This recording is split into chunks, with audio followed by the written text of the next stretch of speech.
আমার মায়ার নবী ডাকদা বলে, আর উম্মতের দল, জান্নাতের নিয়ামত কেমন জানোনি? জান্নাত পাঁচচিরুনি ব্যক্তির জন্য অপেক্ষা করতেছে, পাঁচচিরুনি ব্যক্তির জন্য। তার মধ্যে এক নাম্বার হলো আমার মায়ার নবী ডাকদা বলে তালিল কোরআন। আমার মায়ার নবী ডাকদা বলে, আর উম্মতের দল, যে ব্যক্তি কোরআনে কারীম তেলাওয়াত করবে, কোরআনে কারীম তেলাওয়াত করে, আল্লাহর নবী বলেন জান্নাত তার জন্য অপেক্ষা করতেছে। তাহলে কোরআনে কারীম যিনি তেলাওয়াত করে, আল্লাহর জান্নাত তার জন্য অপেক্ষা। আমার মায়ার নবী ডাকদা বলে, তাহলে কোরআনে কারীম কারা তেলাওয়াত করে? কোরআনে কারীম কারা তেলাওয়াত করে? যারা মাদ্রাসায় লেখাপড়া করে, কথা ঠিক কিনা বলে? ও আমার ভাইরা, আমার যুবক ভাই, আল্লাহর নবী বলেন কোরআনে কারীম যারা তেলাওয়াত করে, আল্লাহর জান্নাত অপেক্ষা করতেছে। অনেকে মনে করো মাদ্রাসায় পড়লে কি হয়, ভিক্ষা করে খাওয়া না? অনেক মানুষ মনে করে, কথা ঠিক কিনা বলে? মাদ্রাসায় পড়া কি হবে? এ মুসলমান ইমানদার যুবক ভাই, মাদ্রাসা পড়লে কি হবে জানোনি? আমার মায়ার নবী ডাকদা বলে, আরে দুনিয়ার মানুষ, ও দুনিয়া উম্মতের দল, তোমরা যদি জাহান্নামের আগুন থেকে বাঁচতে চাও, কমপক্ষে 4টা গুণ তোমাদের থাকতে হবে। কয়টা গুণ বলেন দেখি? আমার মায়ার নবী ডাকতে বলেন, আর উম্মতের দল, তোমরা যদি জাহান্নামের আগুন থেকে যদি নিজেকে বাঁচাইতে চাও, 4টি গুণ তোমাদের থাকতে হবে। এক নাম্বার গুণ হলো কোন আলিমান, আলেম হয়ে যাও। কি হয়ে যাও বলেন তো দেখি? আমার নবী বলে আলেম হয়ে যাও। আলেম হয়ে যদি আমল করতে পারো, এটা হলো জাহান্নামে 1 নাম্বার বাঁচার আমল, তোমার 1 নাম্বার গুণ। আলেম হইয়া আমল করবা, আমল করলেই আমার আল্লাহ, আমার নবী ঘোষণা দিছে জাহান্নাম থেকে বাঁচার 1 নাম্বার গুণ। বলেন সুবহানাল্লাহ। আমার নবী ডাকতে বলে, দুনিয়ার মানুষ, তুমি আলেম হতে পারো নাই, কিন্তু তুমি আলেমের ছাত্র হইয়া কবরে যাও। আলেমের ছাত্র হইয়াও যদি কবরে যাইতে পারো, আমার মায়ার নবী ডাকতে বলে, ও দুনিয়ার উম্মতের দল, তাহলেও তোমার জাহান্নাম থেকে বাঁচার 2 নাম্বার গুণ। কথা ঠিক কিনা বলে? এ মুসলমান ইমানদার, 3 নাম্বার গুণ হলো তুমি আলেম হতে পারো নাই, আলেমের ছাত্রও তুমি হইতে পারো নাই, কিন্তু যেই সমস্ত ছাত্ররা লেখাপড়া করে, অনেকের গরিবের সন্তান লেখাপড়া করে, লেখাপড়ার খরচ চালাইতে পারে না, এমন কিছু ছাত্র আছে না নাই বলেন তো দেখি? আমার মায়ার নবী ডাকতে বলে, আর দুনিয়ার মানুষ, যেই সমস্ত সন্তানেরা লেখাপড়া করে, বাবা মা খরচ চালাইতে পারে না, তুমি যদি তারে ডাক দিয়া নিয়া একটা পাঞ্জাবি বানাইয়া দিতে পারো, তারা হাতে কিছু টাকা দিতে পারো, বাবা তুমি লেখাপড়া করবা, কিছু কলম খাতা কিনা দিলা, আল্লাহর নবী বলেন এই যে একটা তলবে ইলম অসহায় বান্দারে তুমি সহযোগিতা করলা, ও যে হাফেজ হইয়া গেল, আলেম হইয়া গেল। আমার মায়ার নবী ডাকদা বলে, ও দুনিয়ার মানুষ, হাসরের ময়দানে এই তলবে ইলম তোমার ব্যাপারে সুপারিশ করবে, আল্লাহ আমি তো বলে দি মাদ্রাসায় লেখাপড়া করেছি, আমার বাবা গরিব ছিল, লেখাপড়ার খরচ চালাইতে পারে নাই, অমুক তোমার বান্দা আমারে সাহায্য করেছে, আল্লাহ তারে আগে জান্নাত দাও, তারে ছাড়া আমি তোমার জান্নাতে প্রবেশ করিব না। এ মুসলমান ইমানদার যুবক ভাই, আমার মায়ের নবী বললেন আলেম হতে পারো নাই, অসুবিধা নাই, আলেমের ছাত্র হতে পারো নাই, অসুবিধা নাই, কিন্তু একজন তলবে ইলমকে সহযোগিতা করো। আমি আপনাদেরকে উদাহরণ দেয়া বুঝাই। আর একটা আফগানিস্তানের বাদশা ছিল সুলতান মাহমুদ গজনবী রহমাতুল্লাহ আলাই। উনি প্রত্যেক দিন 100 রাকাত নফল নামাজ পড়িয়া মালিকের দরবারে দোয়া করতো, আল্লাহ ও আমার মালিক, আমার দিলের তামান্না জীবনের সবচাইতে ভালো মানুষকে, ভালো মানুষ দুনিয়াতে সবচাইতে ভালো মানুষকে, তার সাক্ষাৎ আমারে করাইয়া দিবা। 2 নাম্বার হলো আল্লাহ তোমার নবীকে দেখার স্বাদ জেগে গেছে, তোমার নবীর না দেখাইয়া আল্লাহ তুমি আমারে দুনিয়াতে বিদায় করবা না। আল্লাহর ওলি চোখের পানি ফালাইয়া প্রত্যেক দিন তাহাজ্জুদ নামাজ পড়ে আমার মালিকের কাছে দোয়া করে, এ মালিক তোমার কাছে দোয়া করি তোমার নবীরে দেখাইবা, আর দুনিয়াতে সবচেয়ে ভালো মানুষকে, এই ভালো মানুষ সাক্ষাৎ আমারে করাইবা। আল্লাহর কুতুব, আল্লাহর বান্দা সুলতান মাহমুদ গজনবী রহমাতুল্লাহ আলাই প্রত্যেক দিন তাহাজ্জুদ নামাজ পড়ে পড়ে এই তেলাওয়াত তাহাজ্জুদ নামাজ পড়ে পড়ে আল্লাহর কাছে মোনাজাত দেয়া দোয়া করে। হাদিসের মধ্যে আছে আল্লাহ পাক রব্বুল আলামিনের মুমিন বান্দারা যত দোয়া করে আল্লাহ পাক একটা দোয়াও তাদের বিফলে দেয় না। কতটা দুনিয়াতে কবুল হয়ে যায়, আবার কতটা আখিরাতের জন্য আমার আল্লাহ তাআলা রেখে দেয়। এই জন্য মুসলমান ইমানদার যুবক ভাইরা রে আমার, এবার সুলতান মাহমুদ গজনবী রহমাতুল্লাহ আলাইহি বলেন, আমি একদিন রাষ্ট্রীয় কাজ কমপ্লিট করার পরে যখন আমি বাসায় ফিরতেছি, আমি বাসায় ফিরব এই মুহূর্তে আমি দূর থেকে দেখি পৌরসভার লাইটের নিচে একটা তলবি এলেম আল্লাহর কালামটা বের করে তেলাওয়াত করতেছে। আমার গোড়াটা যখন ওই বাচ্চার কাছে গেল, গোড়ার সামনের দিকে যায় না, আমি গোড়ার থেকে লাফ দিয়া নামলাম। নামার পরে ছাত্রকে জিজ্ঞাসা করলাম, বাবা তুমি কোন মাদ্রাসায় লেখা পড়ো, কোন জায়গায় তুমি লেখা পড়ো, তোমার বাড়ি কোথায়, তোমার নাম কি? এবার তলবি এলেম চোখের পরিসরে কান্না, ডাকতে বলে, হুজুর আমার বাড়ি হলো অমুক জায়গায়, আমার বাবা হলে গরিব মানুষ, আমার বাবা লেখাপড়ার খরচ দিতে পারে না, আমি বন্ধুদের তেলের সাহায্যে আমি লেখাপড়া করি, 10টা পর্যন্ত আমার সাথীরা লেখাপড়া করে, 10টার পরে সবাই ঘুমাইয়া যায়, আমার তো হেফজখানা পড়ি, আমার তো সবক মুখস্থ হয় না, আমি যদি সবক মুখস্থ না করতে পারি আগামীকাল তো আমি সবক দিতে পারবো না, আমার ওস্তাদ আমারে পেট্রোল লাগাইয়া দিবে। এই জন্য হুজুর আমি বাড়ির দরজা দিয়া, আমি জানালার ফাঁক দিয়া আমি কুমেরা দেখি 1-1.5 কিলো ফাঁকে লাইটের ব্যবস্থা দেখা যায়। আমি একটু চিন্তা করে দেখলাম, আমি যদি 1-1.5 ঘন্টা ওই লাইটের নিচে যদি একটু সময় দিতে পারি, পড়তে পারি, আমার সবকটা মুখস্থ হয়ে যাবে, আর আগামীকাল আমি সঠিকভাবে সময় মতো আমার উস্তাদকে আমি সবক শোনাইতে পারবো, আমার আর পেট্রোল খাওয়া লাগবে না। এই জন্য আমি এখানে চলে আসলাম। মুসলমান ইমানদার, সুলতান মাহমুদ গজনবী ডাকতে বলে, বাবা তুমি আমার ঘোড়ার পিঠে ওঠো, তুমি আমার বাসায় মেহমান হও। এবারে ছোট্ট তলবি এলেম ডাকতে বলে, চাচা আপনার বাড়িতে মেহমান হওয়ার চাইতে আল্লাহর কালামটা তেলাওয়াত করা আমার কাছে সবচাইতে বেশি দামি। এই মুহূর্তে আমি আপনার বাসায় মেহমান হতে পারবো না গো হুজুর। এবার ডাকতে বলে, বাবা তুমি যদি আজকে আমার বাসায় মেহমান না হও তাহলে তুমি আগামীকাল যাবা।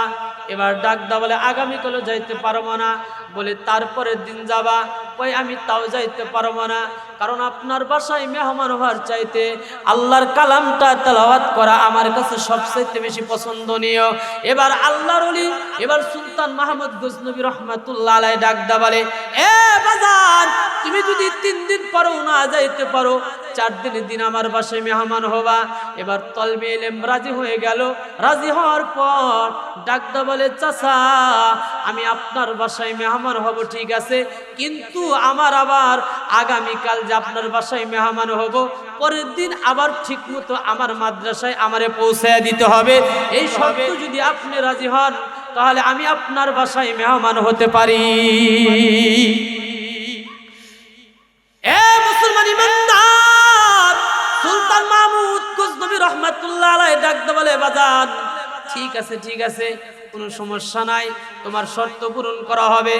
এবার যখন দাওয়াত গ্রহণ করলো, মুসলমান বাবাজিরা রে আমার, 3 দিন পর্যন্ত সুলতান মাহমুদ গজনবী রহমাতুল্লাহ আলাইহি আফগানিস্তানের বাদশাহ 3 দিন পর্যন্ত রাষ্ট্রের বাইরে যায় না, কারণ আমার বাড়িতে সাধারণ কোনো মেহমান আসবে না। আমরা তো মাদ্রাসা তলবে এলেমকে দাম দেই না, এদের কেমন দাম জানেন?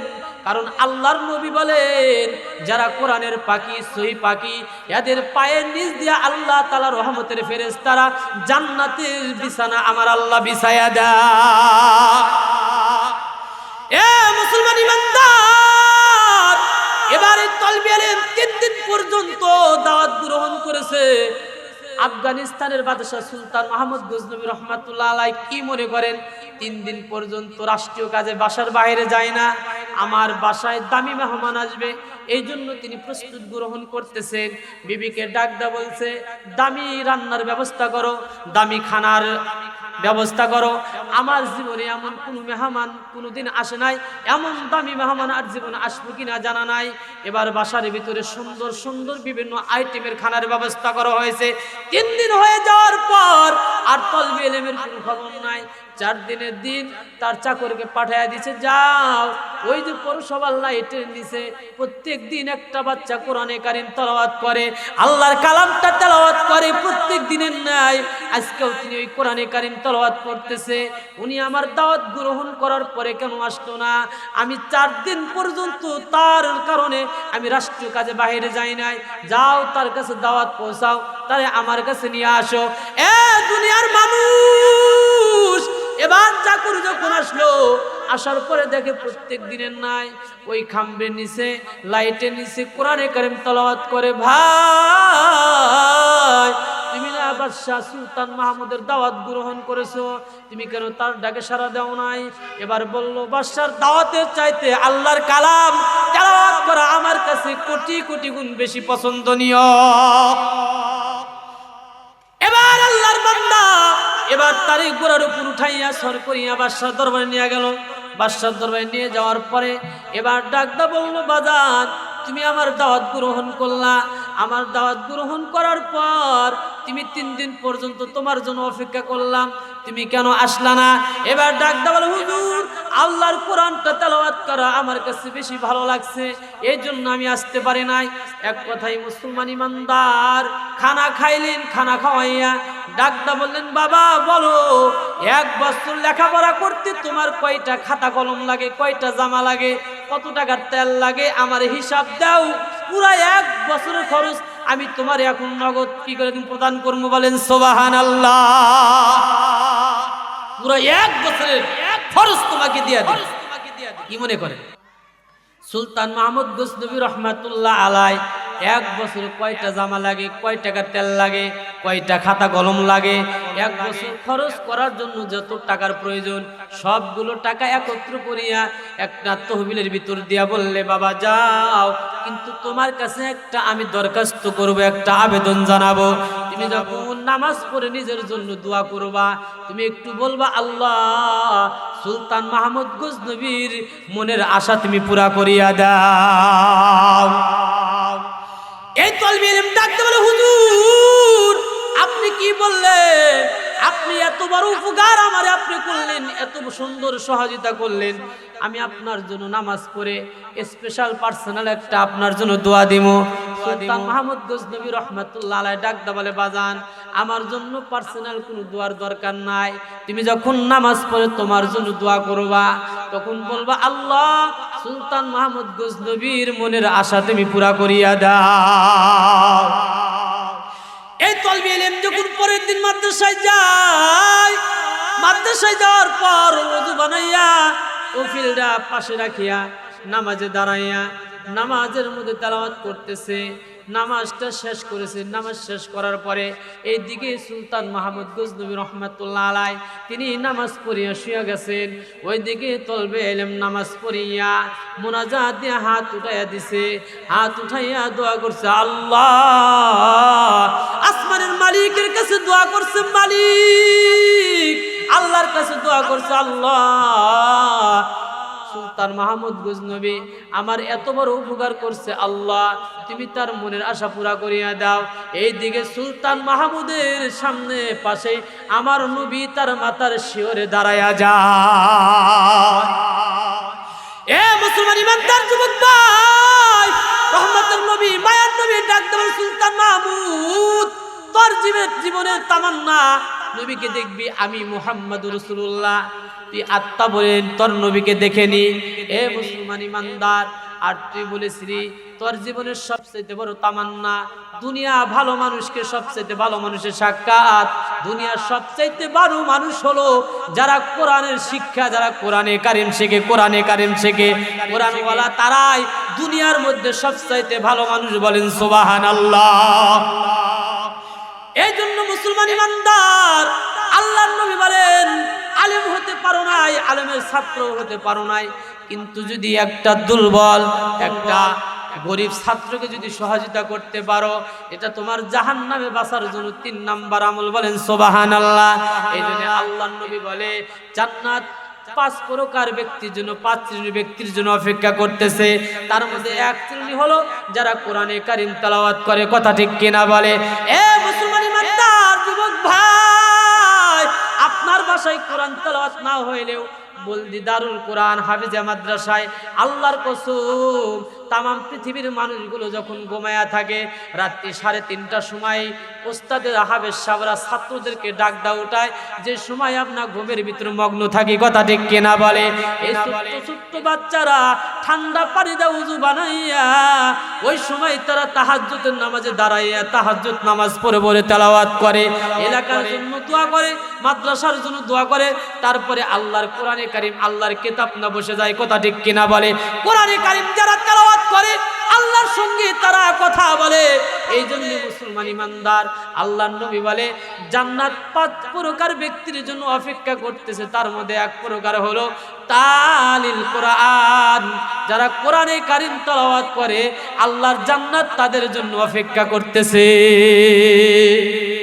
আল্লাহ পাক রব্বুল আলামিনের কালাম বড় দামি, ঠিক কিনা? কোরআনে কারীমের সাথে যাদের সম্পর্ক হবে তাদের সম্পর্ক আল্লাহর সাথে। কার সাথে? এই জন্য কোরআনে কারীমের সাথে সম্পর্ক রাখার দরকার আমাদের আছে না নাই? তাহলে 5 প্রকার ব্যক্তির জন্য জান্নাত অপেক্ষা করতেছে। কয় প্রকার? তার মধ্যে এক প্রকার হলো তালিল কোরআন। আমার মায়া নবী বলেন কোরআনে কারীম যারা তেলাওয়াত করে, কথা ঠিক কিনা বলেন?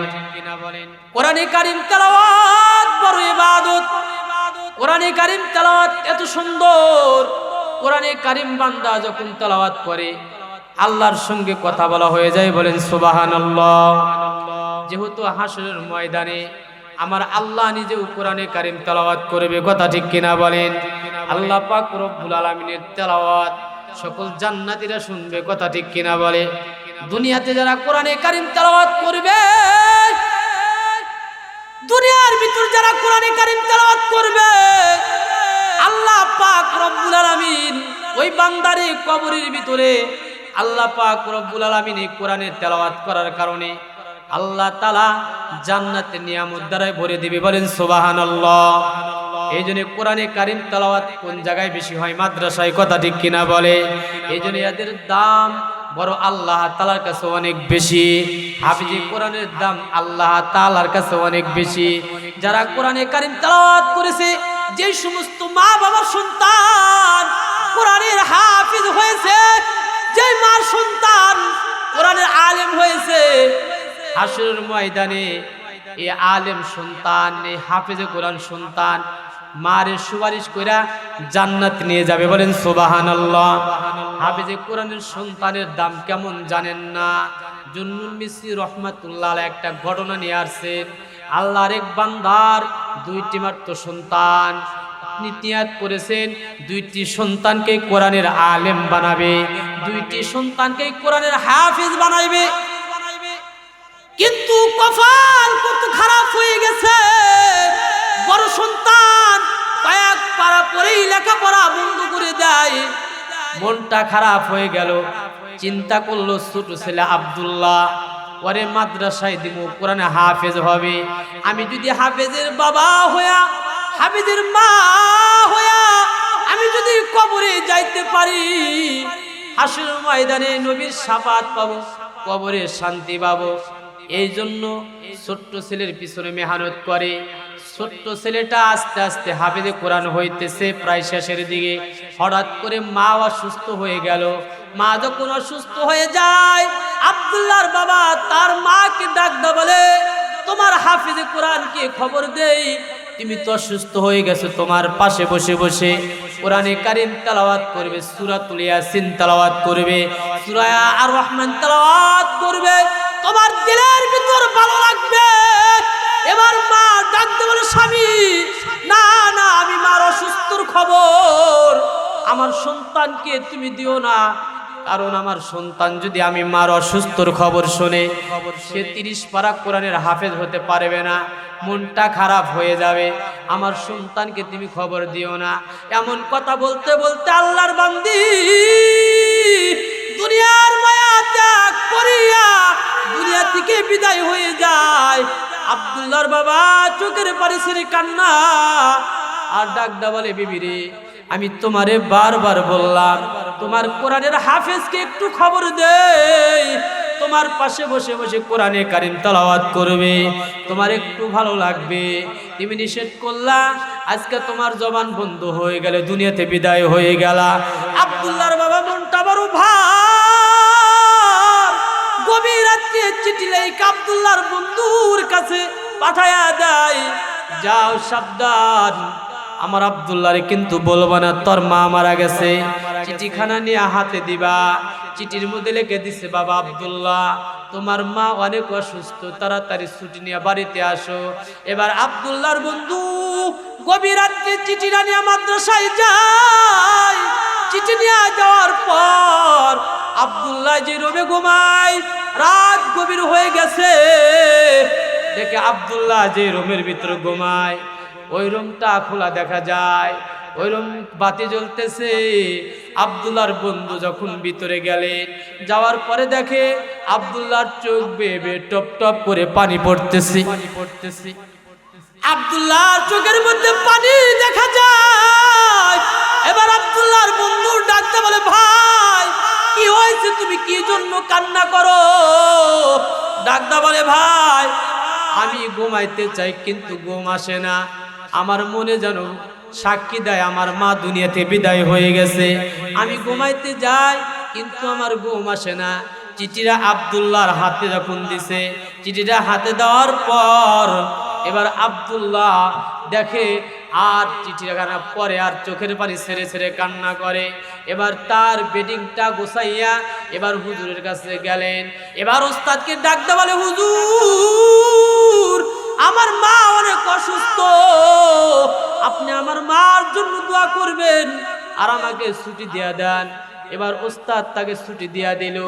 এবার ছুটি নিয়ে বাড়িতে যখন যায়, বাড়ির কাছে যতই যায় ততই মনটা নরম হয়ে যায়, যতই বাড়ির কাছাকাছি যায় ততই মনটা নরম হয়ে যায়। বাড়ির কাছে যাওয়ার পর বড় ভাই আব্দুর রহমান বুকের ভিতর জড়াইয়া কান্না করে ডেকে বলে, ভাই কান্না করে আর কোনো লাভ নাই, আর কোনো লাভ নাই, তোমার আমার মা দুনিয়াতে নাই, দুনিয়াতে বিদায় হয়ে গেছে। আব্দুল্লাহ চোখের পানি ছেড়ে কান্না করে, ভাই তুমি আমার আগে কেন জানাইলা না? এ মুসলমান ইমানদার, কারণ দুনিয়াতে মার যদি কোনো কিছু হয় দুনিয়ার কেউ না জানলে সন্তান জানে, কথা ঠিক কিনা বলে? সন্তানের যদি কোনো কিছু হয় দুনিয়ার কেউ না জানলে মার দিলের ভিতর খবর হয়ে যায়, কথা ঠিক কিনা বলে? আরে দুনিয়ার মানুষ। এবার আব্দুল্লাহ যখন বাড়িতে যায়, মারে গোসল করাইয়া খাটিয়ার ভিতর শুয়া রেখা দিছে। এবার আব্দুল্লাহ বলে, আমার মারে আমারে দেখাইয়া দাও।